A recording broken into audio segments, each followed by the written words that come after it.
Now let me address some objections that might be brought up.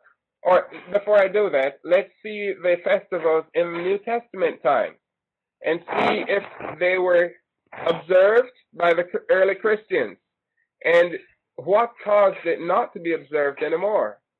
Now, while we're going up to Luke chapter 22, which was our prayer thought, I'd like to share with you that the early church was not distinguished from the Jewish believers in terms of their worship, because they all worshipped on the same day, kept the similar festivals, with the exception that the Christians did not slay a lamb. They called it the Angus Day, because the lamb was already slain once and for all time. So that which was nailed to the cross was a sacrifice. And in place of the sacrifice, God left with us the sacrament in terms of the bread and the grape juice. This do in remembrance of me, Jesus said. Now look again at Luke chapter 22, as we read earlier, and let's take a closer look in what is written there. Now we'll take verses 1 and 2 to lay the foundation. Now the feast of unleavened bread drew nigh, which is called the Passover. And the chief priests and scribes sought how they might kill him, for they feared the people. So we're speaking clearly of the festival of Passover, 7-day event. Now, there were those who asked Jesus, would he be eating the Passover and where? And he told them to go in the city. They'll see a man and, with a colt, and they'll see a man and they'll ask him where he would prepare the Passover in the upper room and so on. They would get the place ready, and at the appointed time, they would have the Passover there. And verse 12 picks up and says, he shall show you a large upper room furnished, there make ready. And they went and found as he had said unto them, and they made ready the Passover. So all along the discussion is regarding Passover, not communion. We're going to see that the communion in connection with the Lord's Supper is a Roman Catholic term. Communion is what we're doing right now. We're having communion as we speak. Verse 14. And when the hour was come, the hour for Passover, that is, when the hour was come for the evening meal, he sat down and the 12 apostles with him. And he said unto them, with desire I have desired to eat this Passover with you before I suffer. For I say unto you, I will not any more eat of it until it be fulfilled in the kingdom of God. Now let's take that word until. Now if I said, those of you who are in the computer world and do a little programming, we have what is called a do loop. You do until a certain condition is met. Then you stop, and that's a subroutine. You can keep counting. You're going over and over and over. Let's say you want to do an operation 100 times or 1,000,000 times. You keep doing it for 1,000,000 counts until you've met 1,000,000. The counter will still keep counting. After you've met 1,000,000, it will move to another routine. So Jesus said here, I will not eat this Passover with you until it be fulfilled in the kingdom of God, which tells us that we will be eating the Passover by ourselves without him. We will do that without him until the kingdom of God shall come.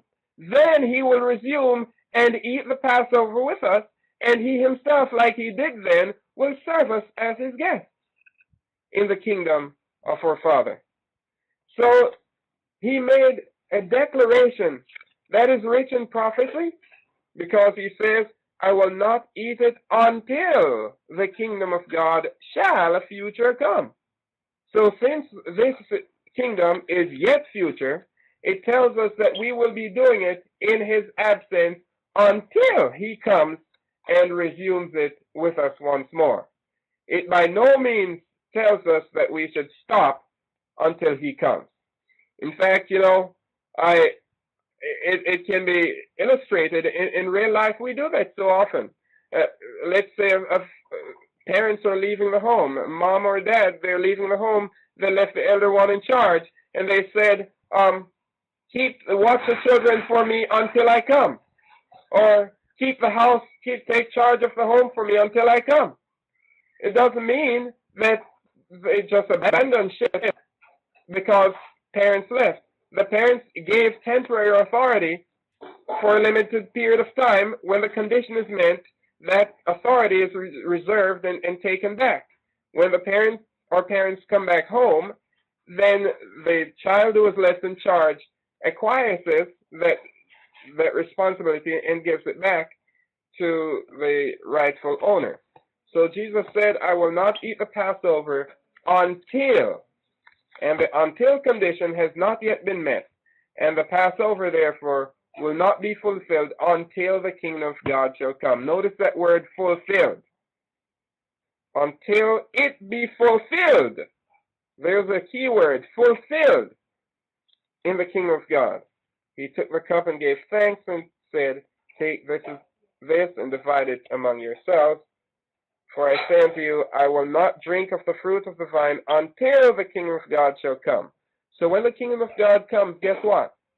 Jesus himself will be there to serve us as guests into our Father's house. And we know that wonderful song. It says, they come from the east and west. They come from the north and south, invited to join with Jesus as guests and into their Father's house.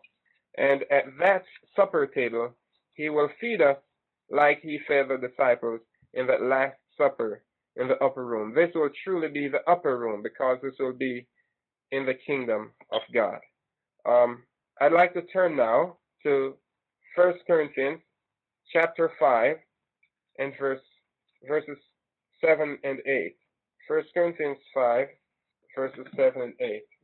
Now the Apostle Paul is speaking to the Corinthian Christians. You need to realize that the Corinthian Christians were very vain. In fact, Paul talks about their behavior in 1 Corinthians or 2 Corinthians chapter 4. And he says, such were some of you. He talked about such were some of you. They were liars and thieves and fornicators and abusers of themselves. Such were some of you. He says you've been washed, you've been cleansed, you've been purified, you've been made holy through the blood of Christ. So now in 1 Corinthians 5, verses 7 and 8, purge out therefore the old leaven, that ye may be a new lump, as ye are unleavened. For even Christ our Passover is sacrificed for us. Therefore let us keep the feast, not with old leaven, neither with the leaven of malice and wickedness, but with unleavened bread of sincerity and truth. So we find here that Paul is admonishing the church regarding an incestuous situation that was going on. The brethren were about to have Passover, and they had this brother who was practicing things that were not even known among the Gentiles. And that's why he said, such were some of you. But now, in order to keep the Lord's Supper holy, in a holy way, he said, we must do it in sincerity and truth. Therefore, to purge out the old leaven of sin, that we may be a new lump. Christ the Passover is sacrificed, therefore let us keep the feast. He did not say, let us not keep the feast. He says, therefore let us keep the feast. You might well put a period right there, because the command is that we should keep the feast. Then he went on to describe how the feast should be kept.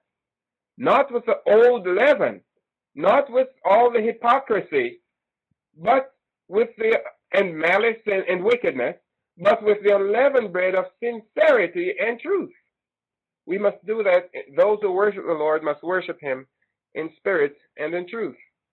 So the Corinthian believers kept the festivals. And Paul encouraged the keeping of the festivals throughout his ministry. We will see that the whole Christian church, there's a vast amount of information out there. You can read regarding Eusebius and Sozoman, who wrote heavily in Christian history in the 3rd and 4th centuries, and how the festivals were kept by the church until the Council of Nicaea in 325 AD, in which Constantine decreed that they should do away with not only the Sabbath, but with all the festivals, and institute the day of the sun in its place, and all other days that would honor Sunday, such as the Easter Sunday, in opposition to the Sabbath and the Passover, as the Lord had appointed years ago. Follow our studies at Solemn Thought Ministries on YouTube to learn more.